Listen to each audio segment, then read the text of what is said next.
Good morning, good afternoon, good evening to everyone. My name is Lorenzo Kilgengrandi. I am the director of the City Diplomacy Lab, and I would like to welcome you all to Driving Change in Urban Mobility, How Digitalization is Accelerating Low-Carbon Transport Across Cities. This is the second webinar of the Our Urban Future series, co-organized by the United Nations Environment Programme, UNEP, and the City Diplomacy Lab. The goal of this event is to explore and answer a complex question. How can cities break the cycle of car dependency and create mobility systems that serve people, climate, and equity? And this is not only a complex, but also a particularly timely question. As we speak, urban mobility is one of the greatest challenges that cities worldwide are facing.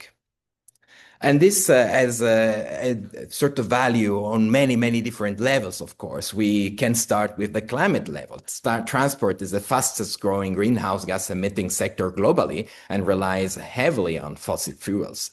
But the impact is also social on people. Traffic congestion, road crashes that claim, unfortunately, thousands of lives daily, and transport-related pollution that affects public health and quality of life everywhere.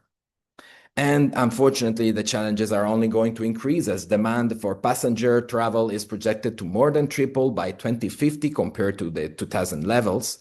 And the shift towards people-centered mobility is essential, focusing on active transportation, public transit, and climate resilience, all while enhancing access and equity for everyone in urban areas. The lenses through which we are going to address these complex challenges today are those of the Access Project, an ongoing 5.5-year program bringing together 8 leading organizations to deploy digital solutions that measurably reduce greenhouse gas emissions while improving urban mobility. Before leaving the floor to our distinguished panelists, allow me to present the format of our webinar. The program will start with an introduction on the Access Project and will then feature 2 panels with key actors that, as the title suggests, are driving change in urban mobility. In the first panel, we will focus on innovation in 3 access cities: Buenos Aires, Rio de Janeiro, and Mexico City. In the second panel, we will explore enabling frameworks in policy, governance, and finance with representatives from 3 access partners: UNDP, Wuppertal Institute for Climate, Environment, and Energy, and ITDP. This approach is designed to allow us to identify practical and scalable solutions emerging from the Access Project that can provide concrete inspiration to cities and urban communities worldwide. The panel will be followed by a Q&A, and I invite everyone in our public to please feel free to start asking your questions from now via the chat that you can find on the bottom of your screen. And it is now my pleasure to move to the first part of our webinar, the brief introduction to Access. And we have our first guest, Dr. Luis Felipe Quirama Londoño. He is a program management officer at UNEP's Latin America and Caribbean office in Panama City, and the Access Program Coordinator. A mechanical engineer with advanced degrees in vehicle systems and project management, he joined UNEP in 2024. His expertise includes vehicle emission, fuels, electromobility, and transport modeling. Within the Sustainable Mobility Unit, he supports program implementation across the region and provides technical assistance on used vehicles and greenhouse gas modeling. Luis Felipe, you have the floor. Thank you very much, Lorenzo, for inviting us to present the Access Project. And we are very also glad to have an audience from different cities and countries around different regions.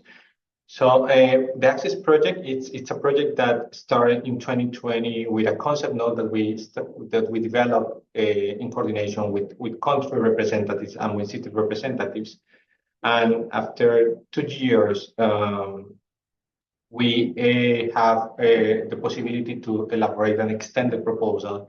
And for that, we develop workshops where we invite a public sector and private sector.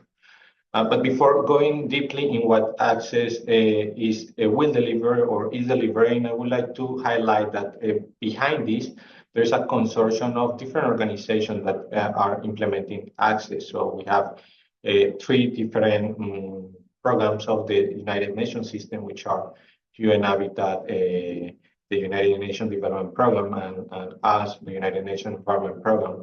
But also we have a research institute as a Wuppertal Institute, public policy developer institute like ITDP.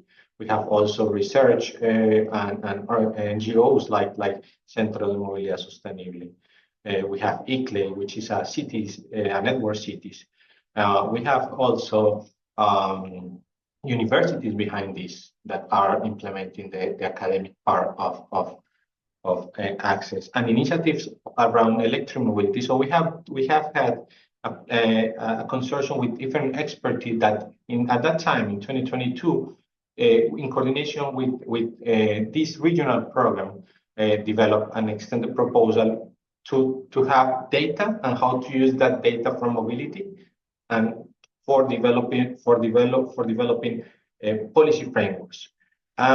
We started implementation of this project in 2024, and as I said before, this is a regional project that includes 6 countries and 10 cities. And the project aims to reduce the transport greenhouse gas emissions and deliver co-benefits to the implementation of 2 combined actions: the digital transformation of the transport sector and the implementation of a mitigation action, what we call in our project Avoid for Improve, which are actions that we basically aims to implement in order to reduce the amount of greenhouse gas emissions. We are deploying through these projects pilots in cities, what we call demonstration projects, as well. And these projects are with focus on public transport and also in urban freight. So we are covering both sectors in this project. And the results of this project will be used to strengthen the local and national regulatory framework. So again, this is the way that we are using data, the way that we are using evidence to develop or strengthen the current local and national regulatory framework. The other component, the last component of the project is the regional component. So through the regional component, what we are doing is basically to disseminate this knowledge, products, and results to other cities, to other countries, to more organizations, to let them know what we are doing, and they can use in the future these results for doing replication projects or scale-up projects. The project timeline is the project started in 2024 and will end in 2029. We are also developing more projects based on these preliminary results. So we are going to maybe in another call let you know what are the coming results that we are having in other cities and in other countries. Next, please. So what can expect cities and national policymakers from access? So with access, we are basically implementing digitalization to get data and create information. So this information can be used to monitor how the country or the city is contributing to the commitments that they have in terms of climate actions, how the amount of greenhouse gas reduction or pollutant emission they are reducing from the transport sector, and how the country is accomplishing also or contributing to the sustainable development goals. But also we have data from transport. So this data can be used to increase the capacities or strengthen the capacities in urban mobility planning. And if we basically increase the capacities in urban mobility planning, that means that at some point we can reduce the amount of energy that transport is using, and that as a consequence that will create or will generate a reduction in terms of emissions, greenhouse gas emissions, but also pollutant emissions. For doing this, we need also to create capacities in the public sector and also in the private sector. So the project will create capacities to work on the digital transformation and of the transport sector. And the idea is to work with organizations that are located in this country. So we are doing this with university, with local companies.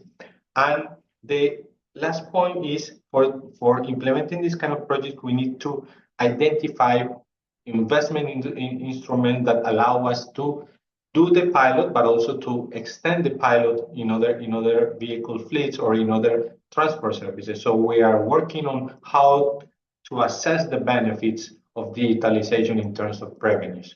So through this webinar, we are also accomplishing one of our targets, which is to show the results of access or to inform about access to more city policymakers, country policymakers.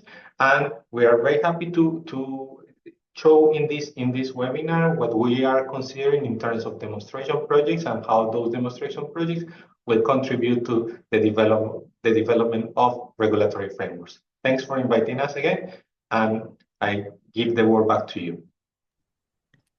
Thank you very much, Luis Felipe, for this introduction. Very helpful, and congratulations for these inspiring activities. And so we have now the background information that will allow us to move to the first panel, which is entitled Digital and Data-Driven City Innovations in Sustainable Mobility. And the goal of this panel is to have the opportunity to explore how access cities are embedding practical, digitally enabled mobility solutions with this scaling potential that Luis Felipe was mentioning. And we have three distinguished panelists, one for each of the three cities that I mentioned a second ago. We have Arturo Sanchez Navarro from Mexico City. Arturo Sanchez Navarro is advisor to the general management at Metrobus in Mexico City, an urban planner focused on mass transit in high-density environments. He graduated from the Universidad Nacional Autónoma de México and holds a master in public policy from the University of Chicago as a Fulbright scholar. He previously worked at Mexico City's Ministry of Mobility and at the Chicago Mayor's Office. At Metrobus, he focuses on road safety, wayfinding, and data-driven decision-making. We then have from Rio de Janeiro, Vitor Sá. Vitor Sá is project manager at the Operations and Resilience Center of Rio de Janeiro. A manufacturing engineer from PUC Rio, he has experience in project management, urban resilience, and innovation. His work includes AI-based forecasting of extreme weather events and the development of the city's extreme heat protocol, as well as collaboration with academia and startups to address urban challenges. And last but not least, from Buenos Aires, Pablo Acosta. Pablo Acosta is operational manager of information and modeling for urban bus transport at the Buenos Aires City Transport Secretariat. A geographer and GIS specialist and a master's candidate in transport planning, he leads a team responsible for mobility data analysis. His work focuses on public transport planning, bus infrastructure accessibility, and the use of data to support decision-making. To the three of you, welcome. Thank you so much for being here with us. We are going now to give the floor to each one of you for a short introduction of 5 minutes to highlight the core activities that you are implementing, and for each city a specific question will be also added. And we start with Arturo from Mexico City. So if you can please briefly introduce the work you're conducting in the framework of the Access Project and answer this question: what benefits has Metrobus experienced from implementing digitalization actions? Arturo, you have the floor. Thank you, everyone, and very glad to be here with you all. So, in representation of Metrobus, which is the biggest BRT system in Mexico City, I am glad to present the topic of scaling sustainability through the GTFS Open Data System, which is, is a standard for communicating and sharing transportation data through tools and services. So if we can start with the first slide, I would like to give a brief introduction to what is Metrobus. So Metrobus is the second largest system by length, 164 kilometers, and the second largest system by people served, which is 1.8 million people. This is equivalent to moving people the size of Tijuana, maybe Phoenix, Arizona, or even Warsaw in Poland from one place to another in a single day. The challenge is massive, and therefore we have a lot of things to implement and a lot of technologies to embrace. 785 buses, over 280 stations, serving 12 municipalities in one of the largest cities in Latin America. If we can proceed. So, addressing the topic of scaling sustainable mobility, 1.8 million daily users rely on our services and through the information given in real time. The challenge was real and it was prevalent when we didn't rely on GTFS as an open standard. We only relied on internal information, what we call proprietary software, which was used on our buses on our stations.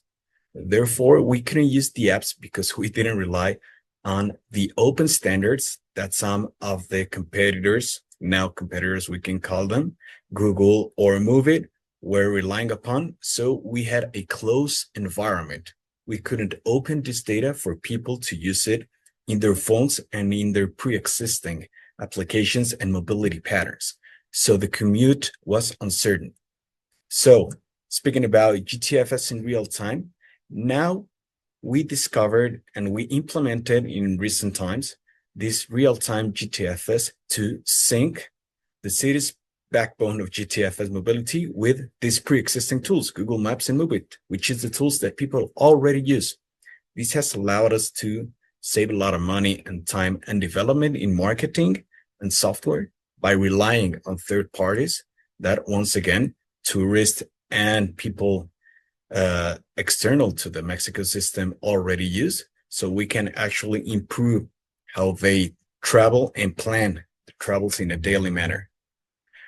So, related to scalable governance, this standardized data has made that over an annual of 500 million trips now can be planned, now can rely on certainty, and people can actually use a common pattern of language, which relies on these apps, these maps, and these interfaces that they use on other tools, relying on the daily use. So if we could actually present a very brief video I have developed with my colleagues. This is just an example to show you how the GTFS works in real time through a daily application.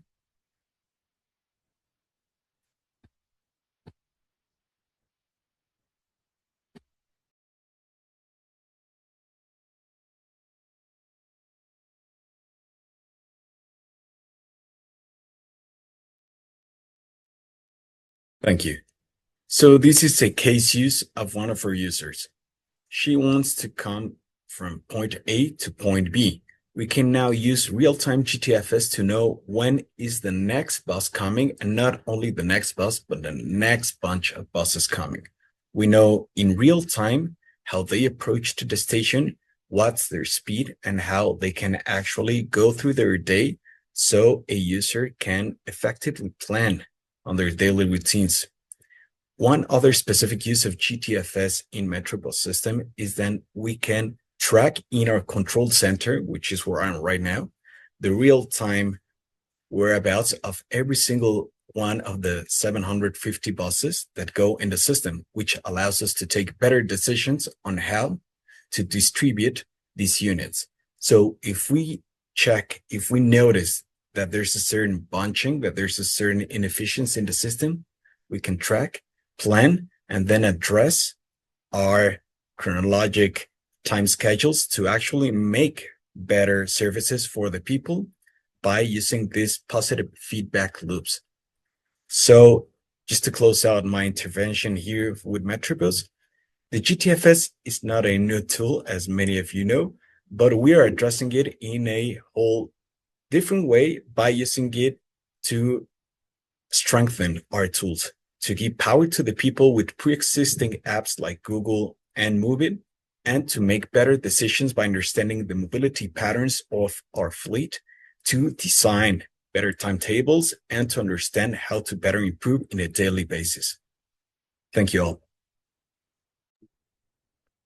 Thank you very much, Arturo. I'm sure that this result-driven, flexible track plan address enabling approach that you have presented is going to inspire a lot of other cities that face similar challenges.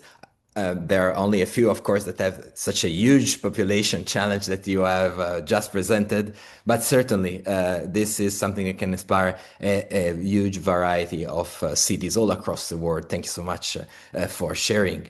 And we now move to Rio de Janeiro, another very large city, of course, participating in the Access project. And I would like to invite Vitor to present your work and how the model you are implementing can be replicated in other cities.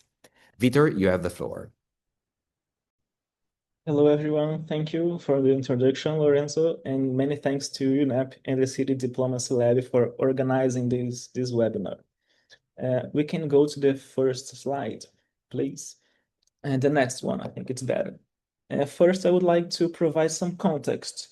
So the Operational and Resilience Center is above all an integration hub. So we integrate people, information, and data to identify, monitor, and respond to risks and anomalies in the city. We bring together specialists from different fields like mobility, weather conditions, public safety, health, infrastructure, and so on. And some agencies, they are permanently based at the center, so they stay here, and while others just join us while needed. So for instance, when you have major events, international events like G20 Summit or BRICS Summit, so the Brazilian Intelligence Agency stay here with us at the center. Over time, we realized that we had very important assets here. I'm talking about access to large amounts of data from different kinds of agencies and access to experts from multiple areas of the city. However, we are not fully leveraging their potential to solve urban problems. That is when we understood we need support. So in come the idea to involve the academia, the private sector, startups, and NGOs through these innovation challenges. We can go to the next slide, please. In this model, we select priority problems, gather relevant data and specialists, invite business and innovation mentors to guide the solution development, and engage the citizens to co-create answers to urban challenges we have. So in other words, we position CORE as a living lab to test these urban solutions, especially related to climate adaptation. Our goal here is not only to solve Rio's problems, but also to generate scalable solutions for other cities and organizations. That is why business mentors are an essential part of the challenge. We are current in the 8th edition of the CORE Challenge. It's starting actually next week. So we're running up here to make it the perfect edition we had. And this edition is a partnership with the Municipal Secretariat of Transport, ITDP, and supported by the Access project. We also have the participation of 2 private companies that are Move and OnBus. There are a few key points to consider to replicate this experience. First, cities need to have, at least to some extent, organized data and access to specialists related to the problem being addressed. So if this is not the case, it may be necessary to establish some partnership with institutions that can provide that. The second important point is having people who understand the methodology behind this type of program, which is similar to a hackathon. We do not have this profile internally in the City Hall, so we work with a partner, the Brazilian Business Mentors Association, which supports us with the full design thinking methodology and helps the teams to structure their solution with a clear market perspective. However, of course, the most important point, as always, is governance. It does not matter if you have data, experts, and mentors if there is no institutional support. So city leaders must recognize the value of investing time in this process. These are complex problems, and solutions are not developed so easily. They require significant dedication, continuous dialogue with teams, and multiple iterations before reaching a solution that truly meets the city's needs. We usually dedicate around 3 months, so 80 days, to the most intensive collaboration phase with the teams. And after that, implementation can take up to 2 years before the solutions are fully integrated into the operational center. We are also improving our startup procurement processes because in the early editions, we lost several validated solutions simply because we faced the bureaucratic barriers to contract their service after validation. So the next and the final slide, please. I would like to invite you all to visit those websites for more information about not only core, but also our current edition of the challenge. Thank you again for the invitation to participate in this important exchange, Lorenzo, and I now hand the floor back to you. Thank you very much, Vitor, for sharing your experience from the approach with its own values, the programs, the lessons learned, and of course, this living lab approach that reveals its potential. And I really agree with what you said. Sometimes the municipality do not have all the solutions, but leveraging the ideas, the talents, the energies that are in the city, across the city, with a variety of factors. That's certainly the way to go. And this, you can draw a lot of results as you highlighted. Thank you so much, Vitor. Now, last but definitely not least, Pablo Acosta from Buenos Aires. Thank you so much, Pablo, for being with us. So how is Buenos Aires integrating digital data into mobility planning frameworks through digitalization and electrification? Pablo, you have the floor. Hi, Lorenzo. Hi, everyone. Can you hear me okay? Is okay? Yes. Okay. Thank you very much. Good afternoon to everyone. Thank you very much to UNEP, the Wuppertal Institute, and all the Access Project partners for the invitation. My name is Paula Costa, and I'm here on behalf of the Transport Secretariat, part of the Ministry of Mobility and Infrastructure of the Buenos Aires City Government. Today, I'd like to share with you our progress in the electrification and digitalization of public transport. Well, Buenos Aires, under the leadership of Mayor Jorge Macri, is committed to becoming a carbon neutral, resilient, and inclusive city by 2050, in line with the Climate Action Plan and the Sustainable Development Goals. And along this path, public transport is a key sector for emissions reduction. For this reason, over the past 2 years, several policies aimed at decarbonization have been implemented. First, the low emissions resolution, which establishes that starting in 2027, all new buses must be or electric or powered by compressed natural gas. In other words, bus operators will no longer be allowed to buy diesel buses. At the same time, the Electromovilidad Porteña program, which defines the regulatory framework for installing high-power chargers in public spaces and preparing the infrastructure required for this transition. In this context, we've implemented 2 pilot projects that mark the beginning of electromobility in our city. I will introduce you to e-bus and tram-bus. The e-bus, shown in the upper image, is a series of 12 electric minibuses that have been operating in the historic center and financial district since May 2025. It connects the north and south of the central area with small zero-emission and low-noise vehicles, and it's operated entirely by women.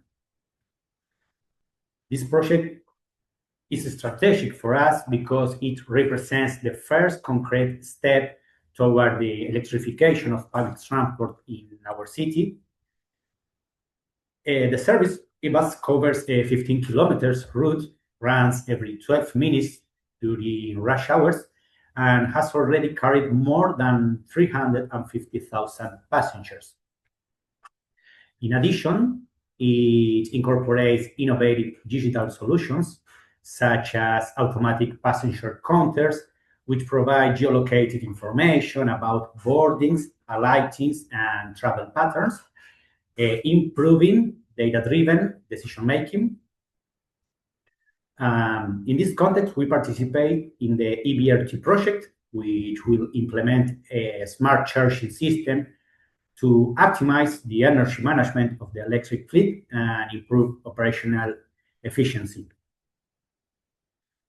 The second project is the tram bus, shown in the lower image.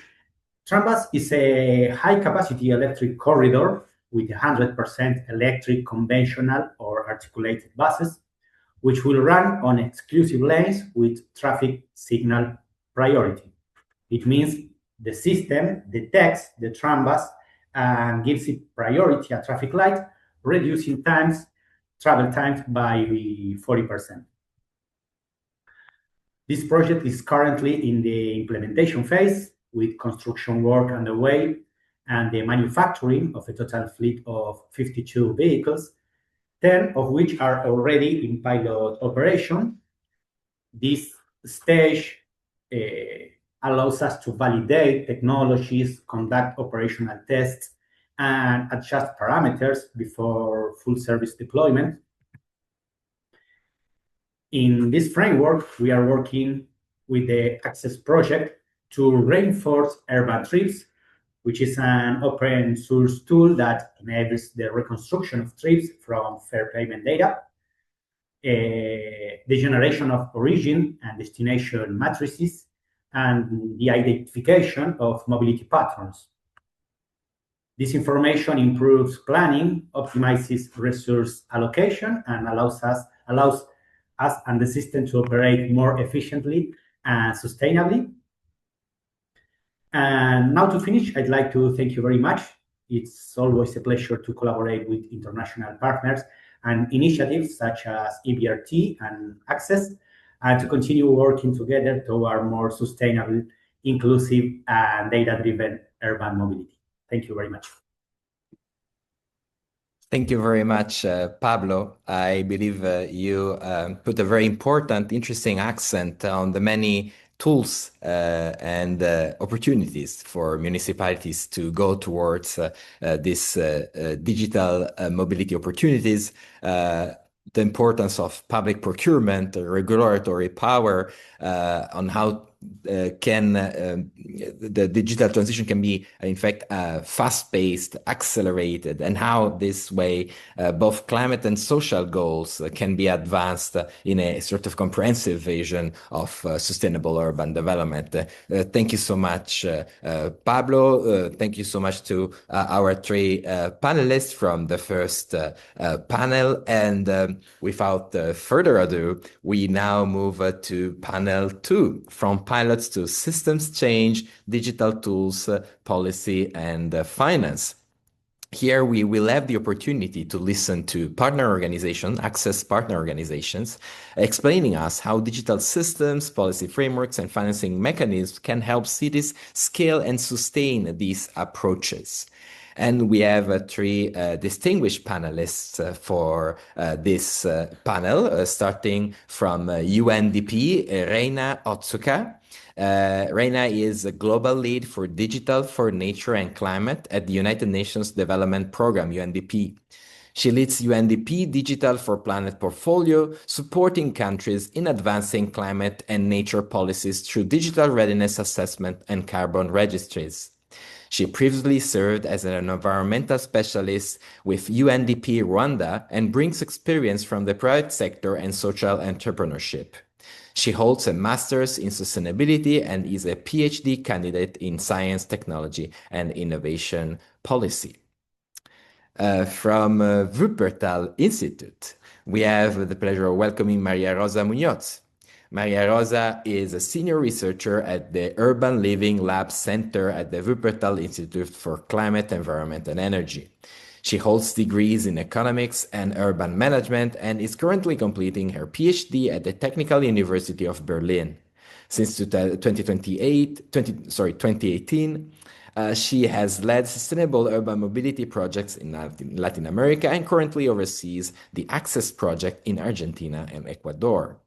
And last but not least, from ETDP Brazil, Clarice Cunha Linke is Executive Director of ITDP Brazil and a role that she has held since 2012. She holds a master's in social policy and development from the London School of Economics and is a PhD candidate in architecture and urbanism. She has more than 2 decades of experience in social policy and sustainable transport, including work in Brazil and Southern Africa, and she has served on international advisory bodies on mobility and sustainability. We're welcome to the three of you, and it's particularly interesting to see that you all have a mixed background matching theory and practice, a very, very important combination, of course, of talent. We are now discussing the enabling conditions as we discuss not just the tools, but the governance and finance systems that institutionalize them. So I would like to start with Reina from UNDP with a focus on digital governance and digital readiness assessment. So UNDP is leading the digital readiness assessment within the Access framework. From your perspective, what does digital readiness mean for cities working on low carbon mobility? Reina, thank you so much for being with us. You have the floor. Thank you, Lorenzo, and thank you so much for this opportunity. I was very inspired by the first panel, so thank you so much for the first 3 panelists as well.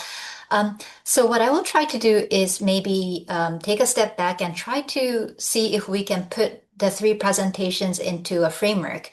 And so if you can go to the next slide, we are, as Lorenzo kindly introduced, UNDP is leading a methodology development and implementation of digital readiness assessments for urban mobility.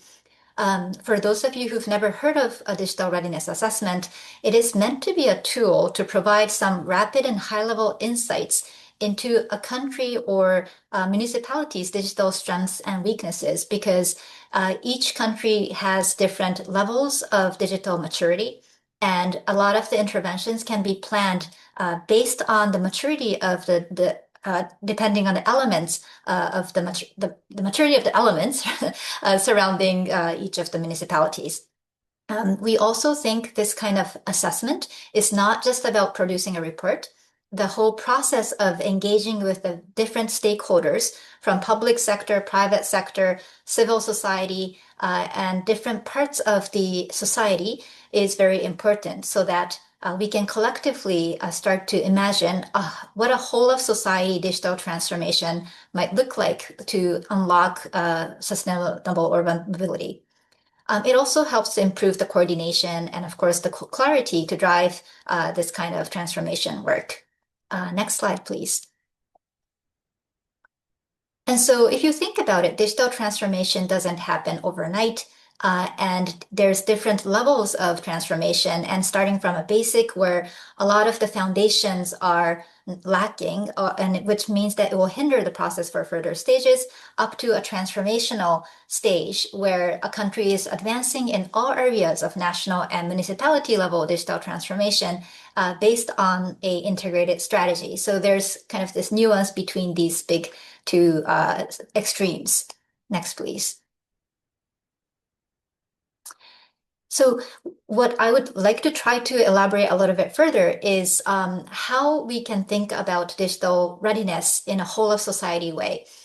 Because it was very inspiring to hear how, like, in practice, this is really playing out from Victor and Arturo and Pablo. But so we look at this with 6 pillars.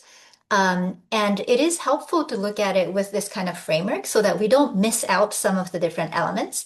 The first element is government. The government capacity, for example, on digital planning. Do you use geospatial planning, monitoring? It's great to hear Pablo from Buenos Aires talk about you probably use this sensor for monitoring real-time data. Also, data management. Do you have a data system as a government so that you can enable interoperability with externals, which I assume Arturo from Mexico was talking about with integration with Google. So all of these are the government capacity that we would try to look at and see if there's any gaps still there in the government capacity. And then moving on to regulation, this looks at things like, for example, data protection law. Does the country have any laws or regulations around cybersecurity, interoperability? Do you have consumer protection laws? Do you have any laws for youth protection? Also, is there some kind of innovation or fair market competition law around urban mobility technology? And also, we can also look at different emerging technology that, like EV, for example, and if there's any regulation that is already existing so that it is supportive or creating a conducive environment for innovation on top of it. The third element would be the business, and business is very important because in urban mobility, a lot of the innovation is happening in the business sector, as I think Victor really elaborated on. And so there it will be about the capacity of the private sector. Do they have a lot of data systems, digital capacity? Also, is there an innovation ecosystem? This is a very important point to assess, and it's great to see the example from Rio. So those are the things we look at for the private sector. And then people is the other part. When we look at people, we are talking about, do they have digital literacy? Is there any inequality between different groups of people? There could be some gender inequality to look at. It could also be different groups of people who tend to not have access to these kind of digital technology. So we would like to look at, is there any kind of inequality or things we must have to look at to mitigate any kind of risk of leaving so that we can ensure that it is leave no one behind. And then the infrastructure is more simple. It is about connectivity. Does the country have enough connectivity across different areas? And then finally, digital public infrastructure. I understand many countries in Latin America already have this, but when we think about digital public infrastructure, we're talking about digital ID systems. It's about digital payment. Do you have a strong data exchange system with secure data exchange? With these three big elements of digital public infrastructure, it can really unlock digitalization of the urban mobility sector at scale. So this is how we try to kind of merge all of the great work that examples came out from Victor, Arturo, and Pablo in this kind of circle or framework. So hopefully we can use this tool to start to work with many countries through the Access project soon. Thank you. Back to you, Lorenzo.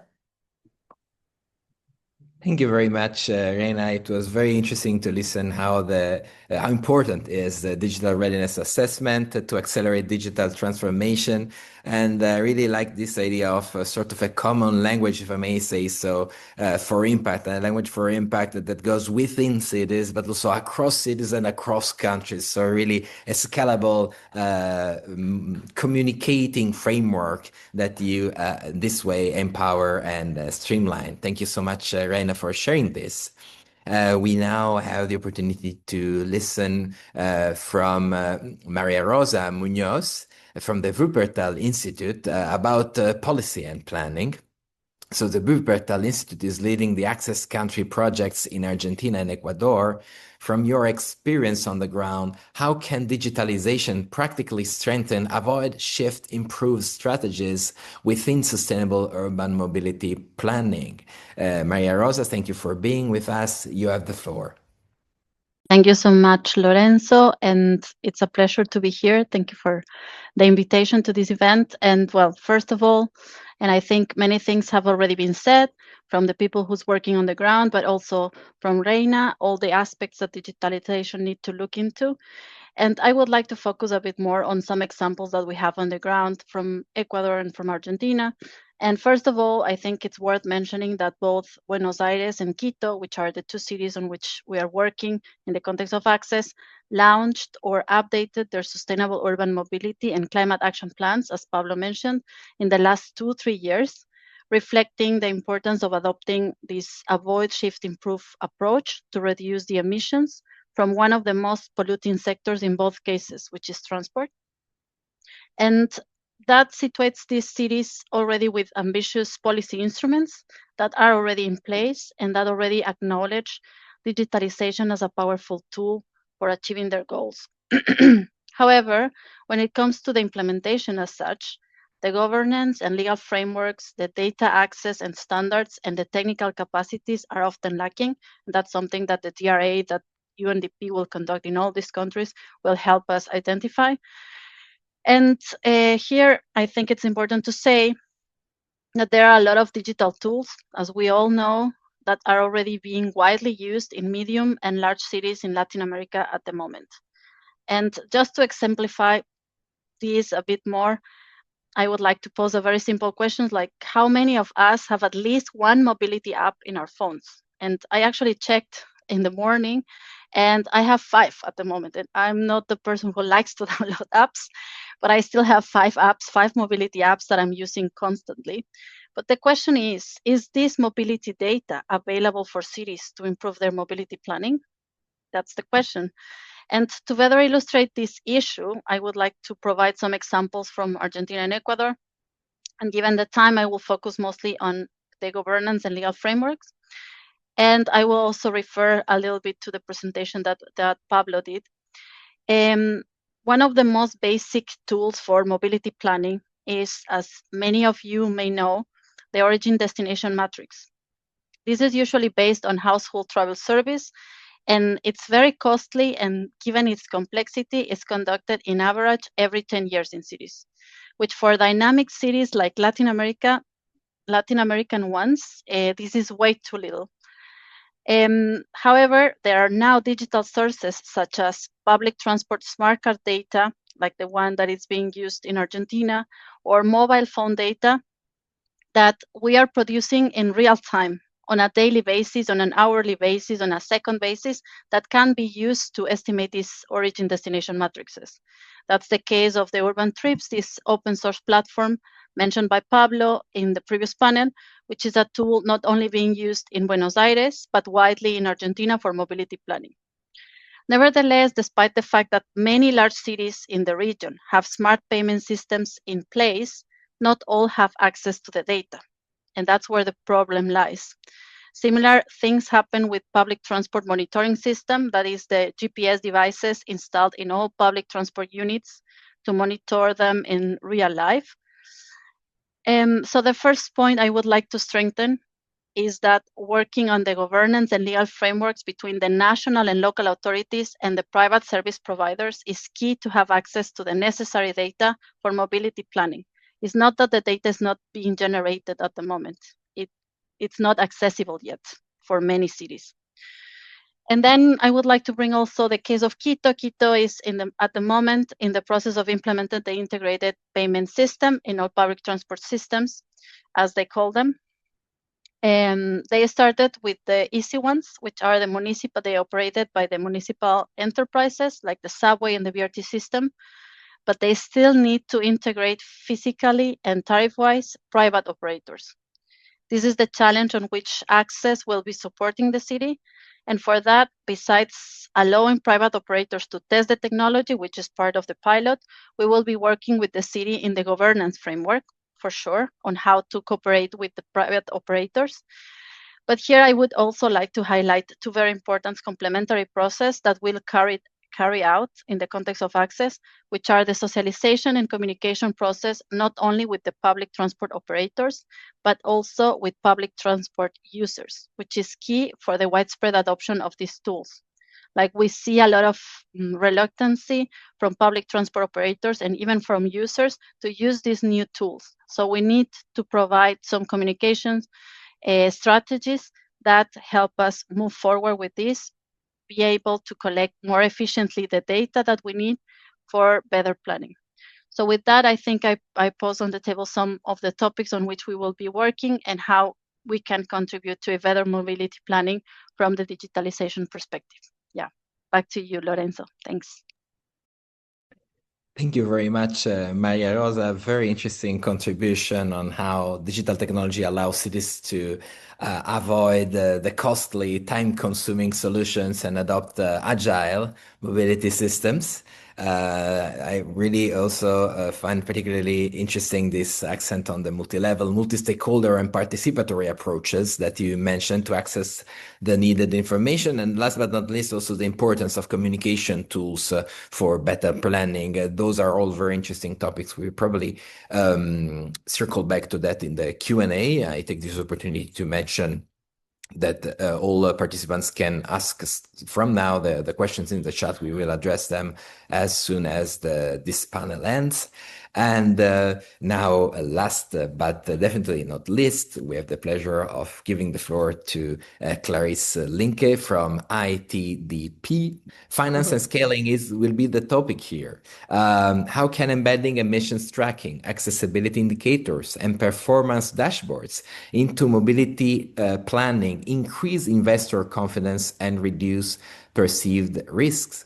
Clarisse, thank you so much for being with us. You have the floor. Okay, wonderful. Thank you very much, Lorenzo. And it's really a pleasure to be here with all my colleagues. I'm speaking on behalf of ITDP. We are leading the Access Country projects in Brazil and Mexico, but I think this topic, in fact, connecting the digitalization with financing is very an urgent topic for all of us. This is one of the main discussions we have nowadays. And I think what we have observed is all our early stage experiences are already giving us a concrete view on how the digitalization can strengthen governments' access to climate and development finance overall. When we talk to financiers, and that I'm considering here multilateral banks, climate funds, private investors, one message is very consistent, and is it that they need transparent, credible, comparable, verifiable data on the projects that they are funding and financing. And this data will help reduce risk and unlock investment. And this is exactly where incorporating emissions tracking, accessibility indicators, performance dashboards into mobility planning becomes really transformative. So I think one first point here to discuss is why the digital tools matter really for investor confidence. I think they fundamentally care about two things: risk and evidence. And for this conversation here, I normally like to draw on the data to deal framework, which is a framework developed by the Climate Compatible Growth, and their application and its application to the transport sector. And I think on building on this idea from data to deal, we see a very clear pathway that moves projects from planning to investment. So we have reliable data. It helps identifying which projects, which reforms should move first. It then enables a smarter prioritization, stronger project pipeline. It also supports an alignment with national climate strategies, in particular when we're talking about emissions tracking. So when we have this alignment with the national strategies, the projects are really anchored into existing institutional frameworks, which includes participation processes. It secures engagement from civil society players. So this institutional framework results in less overlap, stronger agency coordination, faster, more coherent decisions. So that means from having transparent data, from having very well identified reliable data at the beginning, we can reduce the perceived risk of financing public transport, walking, cycling infrastructure throughout the way, right? So I think this is what both public and private financiers really want to evaluate and to secure. So they want to understand the performance risk, the policy risk, the revenue risk, and so reliable data on the project overall, on its connection to the national strategies is very clear in this sense. So it improves predictability, it improves transparency, increases credibility of the mobility investments. And for example, private sector is very important as well, as most private capital now are very aligned with the environmental sustainable and governance framework, the ESG framework. And I think the data will come from baselines, of course, from monitoring, reporting, and verification systems, from cost-benefit analysis that really quantify social and environmental returns, from equity indicators that demonstrate who benefits from improved mobility. So I think all these elements really finance enabling tools, and it helps improving the project's bankability. It reduces uncertainty and strengthens investors' confidence.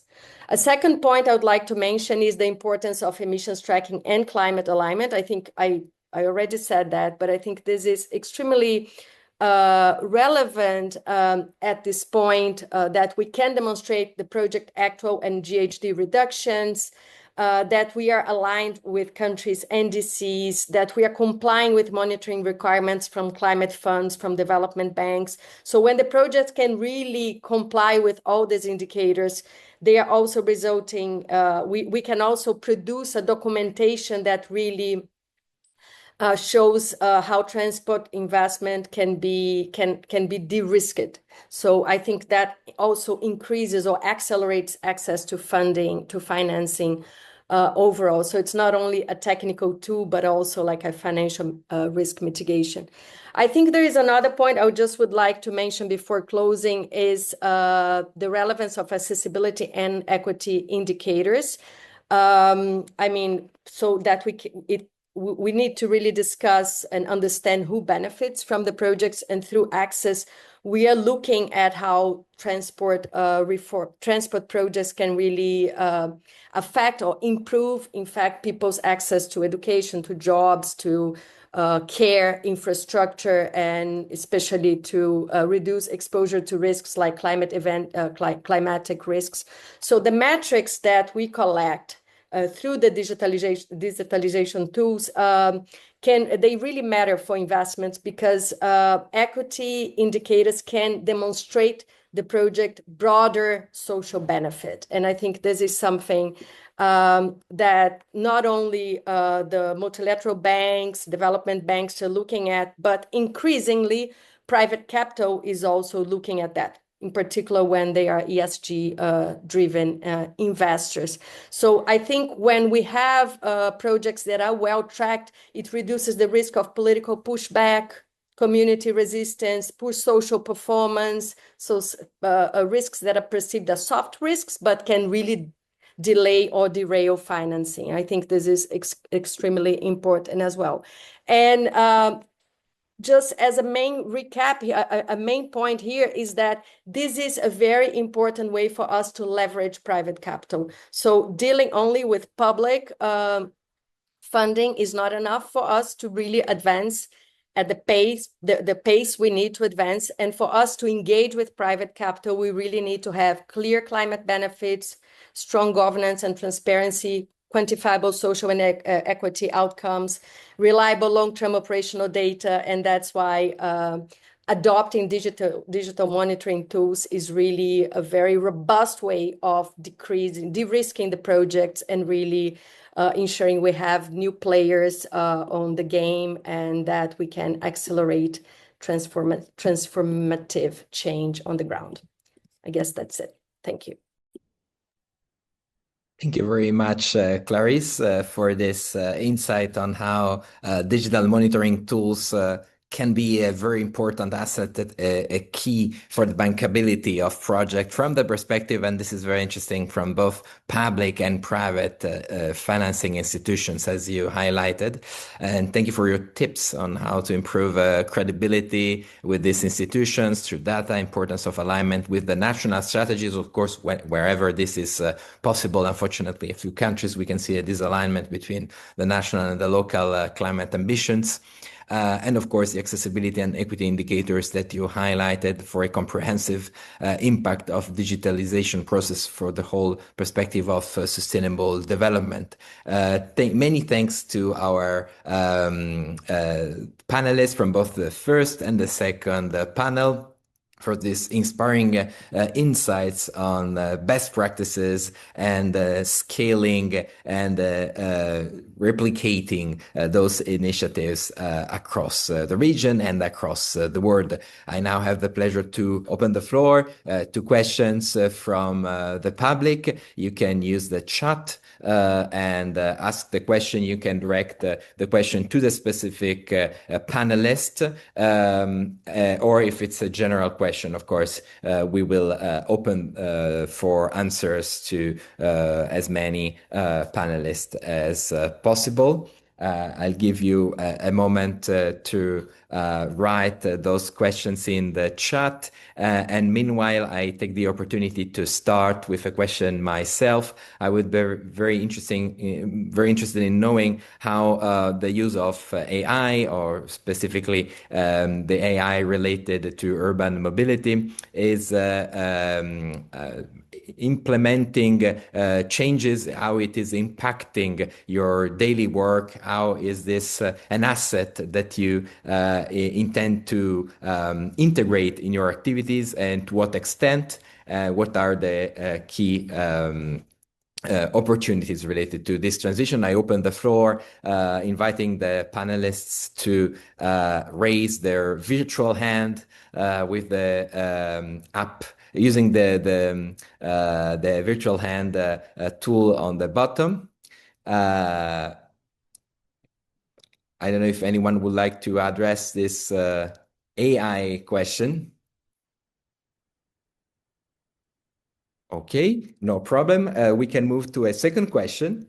And I have another question I would love to ask our panelists. Please raise your hand, virtual hand, to allow me to give you the floor on how you would like to frame. Many of you already discussed this, the importance of the role of academia and research institutions. I would like to invite you all, those of you who are interested in addressing one or more of these two questions I just said. So either the AI revolution in your work, how is this impacting, and how you are focusing your work with academic and research institutions. Once again, something you have already touched in a few of you in your presentation, but I guess it's interesting to dig into this a little bit more.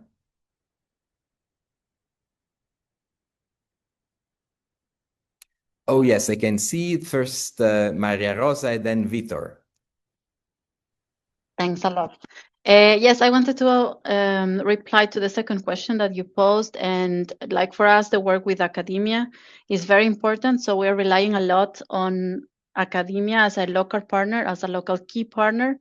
And we see there's a lot of opportunities to connect the municipalities, the public sector together with academia in order to have them continue the projects or the processes that we are starting. So like we're building, and that's probably something that was not mentioned yet about the Access project. We're even building in the context of the regional component.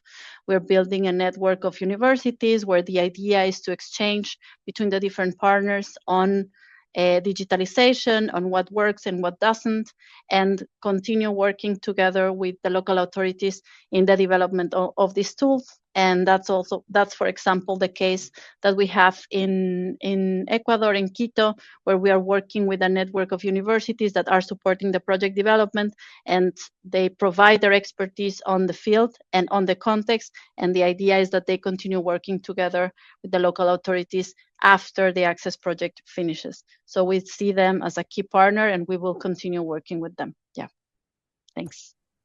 Thank you very much, Maria Rosa. Please, Vitor. I'm going to answer maybe both of our questions in once. I can say that for us, using AI is more about using our data, the huge amount of data we have, to predict anomalies. So you're interested in using AI to predict patterns, behaviors, and understand what's going to happen in the next few hours. So when talking about the academic sector, we actually have several projects with them. One that I think is very interesting is how that we use AI to predict heavy rains in the city. So we have this project. They are participating at three universities from Rio, and we are now dealing about taking this amount of data and trying to look for patterns and behaviors, so we can improve the maybe not only to identify these risks, but also to predict when it's going to happen with a bigger accuracy, because it's too complex problems. Thank you very much, Vitor, for your answers. I would like to invite our public once again to ask the questions through the oh, perfect. We can see each other now. To ask your questions through the chat, feel free. Also, I know there are several partners in this chat. Feel free to take this opportunity for this. There is oh yes, I received a question from Candice Chung, wondering if we could have an overview of major mobility issues in Latin America and Caribbean that require digitalization efforts, and if this is similar to any other regions. Oh, this is an interesting regional and comparative question coming from Candice Chung. Who would like to address this question?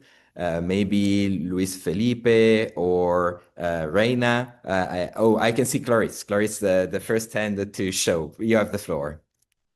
And I'm just going to bring a few issues that I think are very prevalent here in Latin America, not to say they are not in other places, but I think, and that the digitalization can help, it can also threaten. So I think that these are topics that we are dealing with. I think there's the issue of inequality and inequality in the access to transport, and a big shift from public transport, for example, or even walking and cycling infrastructure to private vehicles, right? And to motorbikes, or also to ride-hailing systems. So I think there is really a big need for us to improve the quality of public transport, include the reliability of public transport, and having data as the basis for like the new management systems is something really crucial. So that will have an impact on issues related to inequality. The main users of public transport, for example, in Brazil and most of Latin America, is the low-income population. And I think maintaining a good system for this group, and also a system that really attracts the higher income levels as well, so that we can have this reverse shift, is something crucial. A second point, I think, has to do with extreme events. And the project that Vitor mentioned from Rio is extreme events have a very big impact in public transport systems. For example, sometimes the buses are just stuck, or they cannot go around in the city because of big rains, or when we have heat wave days, the population doesn't want or cannot, in fact, walk or cycle or use public transport. So how can we use the digitalization to help improving the reliability of public transport systems when they are facing extreme events? So this is a double strategy of adaptation for the public transport and active transport modes as well, and mitigation, in the sense that we are making the public transport more reliable, therefore we can have the population still using it. So I think these are two very important issues that we see now in Latin America. Like this week, Rio is having crazy rains all over, and this is really impacting the systems. And that's something that we're really looking at digitalization to help us advance. Thank you very much, Clarice. I now have Reina with the hand raised. Thank you, Lorenzo. Just to add to the great points Clarice made on, especially on the inequality from access, we are tackling gender as one of the major issues. And this kind of refers to things like security, of course, and also the difference between women and men on their daily routine. So can the buses or public transport be operational at times that are also beneficial for men and women equally is something that we do need to look at. So I do think if we can add maybe gender in when we speak about inequality, that would be my contribution. Thank you. Thank you very much, Reina. Luis Felipe. Maybe just to add from another angle on what my colleagues has said about some issues we need to face in Latin America in terms of digitalization of the transport.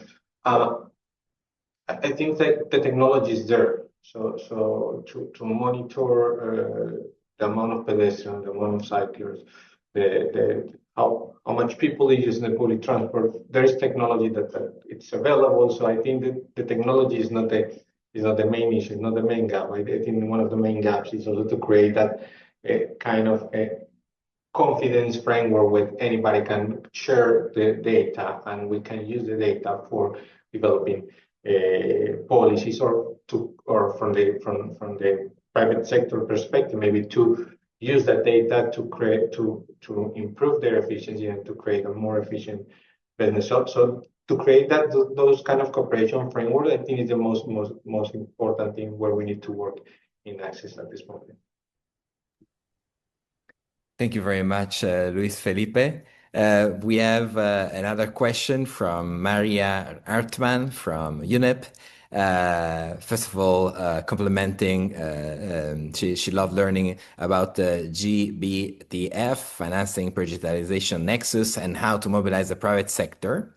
And her question is about how mobility projects can better integrate natural-based solutions and soft mobility like walkability, cycling, and public space improvement. How can they shift, adapt methodology, promote / contribute to financing active mobility and health benefits along with EVs and electrification?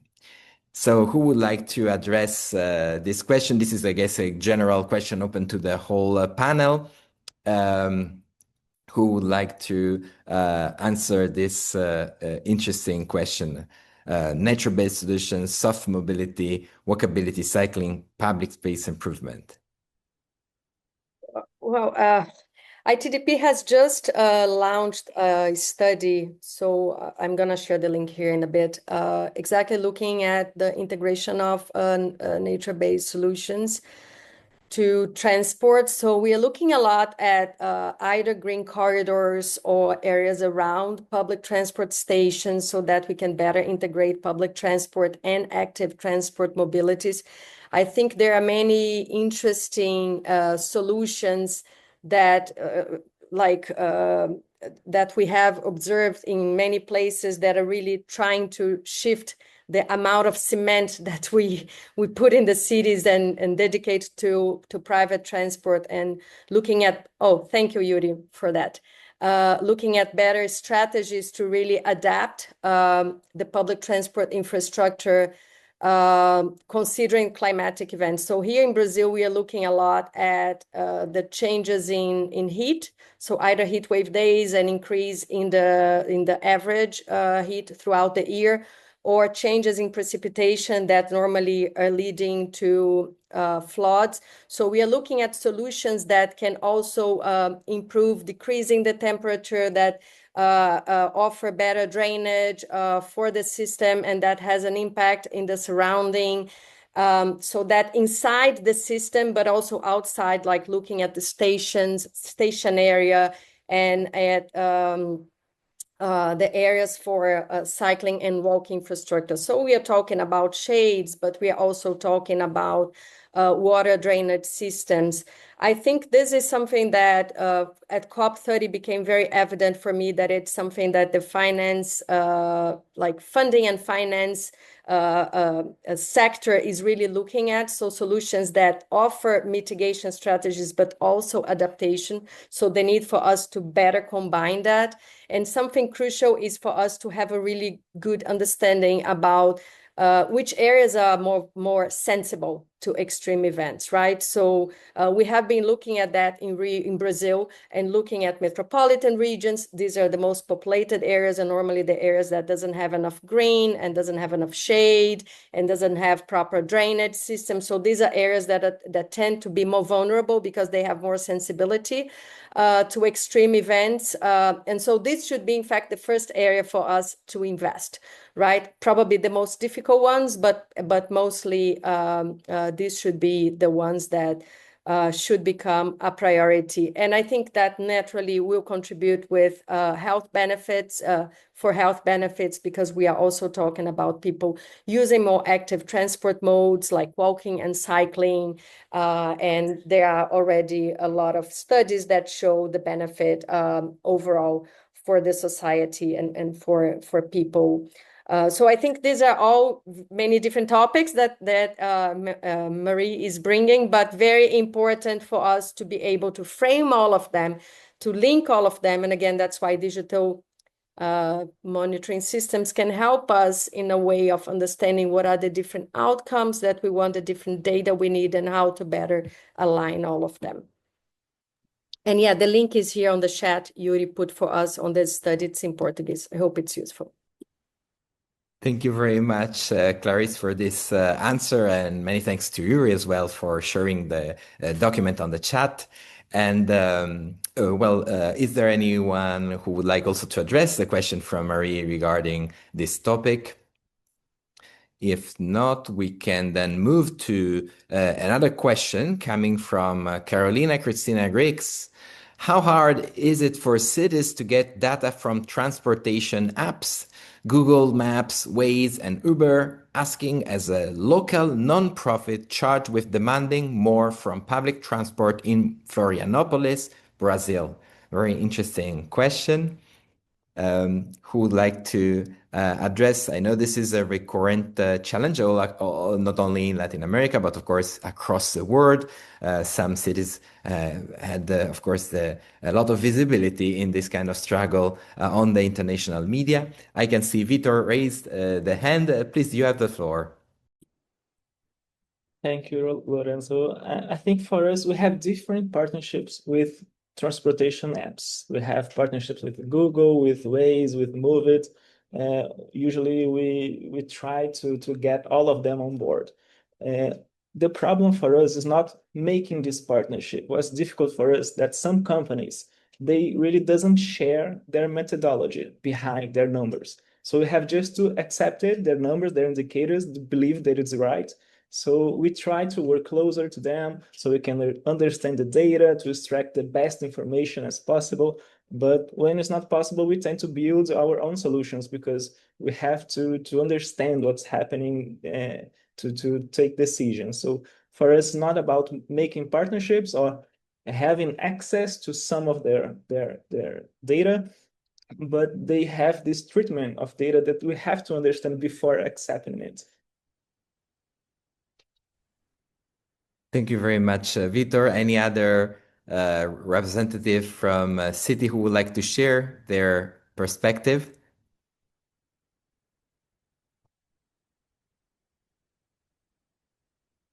Well, thank you. Thank you very much. I think we are done with the questions. I don't see any other questions. We have answered them all, if I'm not mistaken. And I thank, of course, our members of the public who asked them and our panelists who answered them. And now we are, as we approach the end of this webinar, it's the opportunity to reflect on the takeaways.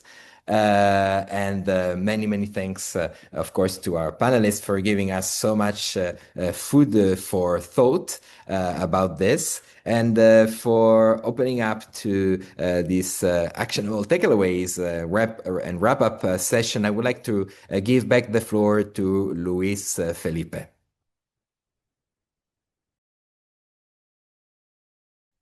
Thanks, Lorenzo. So as you saw it in the first panel, we cover from different experience, different technologies that are being used to get data, get evidence, and how this data is being used to develop or to increase the efficiency in different operations, or to develop solutions, or also to understand better what are the user needs. So in the case of Metrobus, who has one of the biggest transport services in Mexico, they say 1 million daily trips. They use the GTF as real time, integrated with other platforms to generate data that help them to improve the operational efficiency, and also to give the power to users to take decisions around how they want to move. The core challenge in the case of Brazil integrates data from different sources, including citizens, public institutions, and key stakeholders, to face some problems and also to develop innovative solutions that can attend those problems, and those solutions are being used to attend not only the cities, but also the city needs, but also how the solutions are being used to replicate or to scale up projects in other cities and in other regions. In the case of Buenos Aires, they are integrating digital layers in electric buses, public transport system, and in the tram bus, in order to get more information about the operation. One possibility is to count the amount of passengers that are using the electric buses, and also to understand how the people moves in the city through the creation of an origin and destination matrix. In the second panel, could you please move to the next slide, please? In the second panel, we understood more what are the challenges for implementing digitalization, but more from the policy side, for developing policy frameworks in terms of digitalization. And our colleagues from UNDP show us one rapid multi-stakeholder tool, which is the digital readiness assessment, that can help us to identify strengths and gaps in terms of government capacity, regulation, private sector readiness, people inequalities, and infrastructure. And the tool will be available through access to the access countries and cities, but also to more cities, more people, and more organizations. In the second panel, Rosa told us about what are the challenges that they are facing in Quito and Buenos Aires. So one of the challenges include limited governance and technical capacity. There is a lack also of accessible mobility data for planning, and also weak integration between the private operators, and some reluctancy from operators and users to adopt new digital tools. And then Clarice show us how we can use digitalization to improve the finance and investment in the transport sector. So basically, we found that digital tools lower financial risk, strengthen investor and political confidence, and also provide accurate data to align the action that we are taking in the transport sector with the strategy that governments are following in terms of reducing emissions from the transport sector. This is from my side, and I give back to you the word, Lorenzo. Many thanks, Luis Felipe, for this comprehensive overview of these exciting takeaways that we will bring with us coming from the two panels of today's webinar. Just would like to point out that Karen Daniela Cruz Hernandez from Mexico City very kindly shared the answer from the perspective of Mexico City to Carolina Cristina Griggs regarding the use of platforms such as Uber and Waze. Many thanks, Karen Daniela, for your answer as well. And from my side, I learned a lot from this conversation. And if there is an element I would like to highlight, which complements well with what has been just said by Luis Felipe, is this accent for the multi-level, multi-stakeholder approach. Really the unique perspective of cities, that of being the closest political institution to citizens, being the institution of proximity, and with its own unique tools, so well complementing with the expertise and the action and the capacity of innovation and the talents of organizations such as those of the access partners represented today, both in the public and in the private sector, as well as in academia, create this sort of unique collaborative alignment of all partners to join forces and address these joint priorities and challenges within cities, across cities, and also across national boundaries, as we have seen. These are big challenges, as we started mentioning at the very beginning. Of course, no single actor can change a whole sector or a whole industry alone, but acting together, our protagonists, the protagonists of this webinar have shown that this is possible, this is within reach, and it's currently being done. It was a very, very inspiring conversation, a process that we will all follow, of course, with great attention for the changes it will bring not only to the lives of the involved cities, but I strongly believe to the lives of millions of urban residents worldwide. So we all stay tuned. Thank you so much for sharing this information. As mentioned before, this is the second of a series of 6 webinars of the series called Our Urban Future, co-organized by UNEP and the City Diplomacy Lab. The next monthly episodes will be urban energy, urban food systems, urban climate finance, and urban biodiversity. Very exciting topics. You're all invited to follow UNEP and the City Diplomacy Lab on the websites and social media channels to get invitations and updates about this series. Many thanks to our distinguished speakers. I will mention them in alphabetical order: Pablo Acosta, Clarice Linke, Maria Rosa Muñoz, Arturo Sánchez Navarro, Reina Otsuka, Luis Felipe Quirama Londoño, and Vitor Sa, and to, of course, the wonderful UNEP team that made this webinar possible, in particular, Ms. Veronica Ruiz Tana, Program Manager and Digitalization Coordinator at the Sustainable Mobility Unit, as well as her colleagues Millicent Gitahi and Mari Hartmann. And of course, many thanks to our public for joining us from all over the world and for their participation and inspiring questions. Many thanks to you all, and goodbye.